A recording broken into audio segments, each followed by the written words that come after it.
اور اس وقت حالات ایسے چل رہے، دنیا ایسے لگ رہا ہے کہ دنیا اپنے اختتام کی طرف آ گئی ہے اور بڑی تیزی کے ساتھ جا رہی ہے اختتام کی طرف۔ ابتدائی تقسیم کا مرحلہ شروع ہو گیا ہے۔ جو طاقتور ہیں وہ اپنے کمزوروں کو اپنے ساتھ ملا کر اپنی طاقت بڑھانے کی کوشش کر رہے ہیں۔ دو طاقتور ایک طرف کھڑے ہیں اور جو کمزور ہیں ان سے کہنے بھائی، ہر ایک کہہ رہا کہ میرے ساتھ آؤ ورنہ میں تمہیں مار دوں گا، نہیں آتا تو اسے مارتا ہے، کسی سے اس پہ حملہ کرواتے ہیں، اس کا کام ختم کرتا ہے۔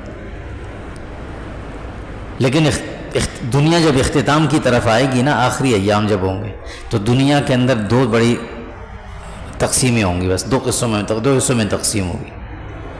اب وہی مرحلہ شروع ہونے والا ہے، ایسے ہی لگ رہا ہے۔ پوری دنیا کے انسانوں میں جتنے بھی بڑے بڑے عقلاء ہیں، جتنے بڑے بڑے فلاسفر ہیں، جتنے بڑے سائنٹسٹ ہیں، ان سے جمع کر کے ان کو بٹھایا جائے، ان سے یہ پوچھا جائے تم یہ بتاؤ یہ جنگ اچھی چیز ہے غلط چیز ہے؟ سب کہیں گے غلط چیز ہے، سب کہیں گے یہ غلط ہے۔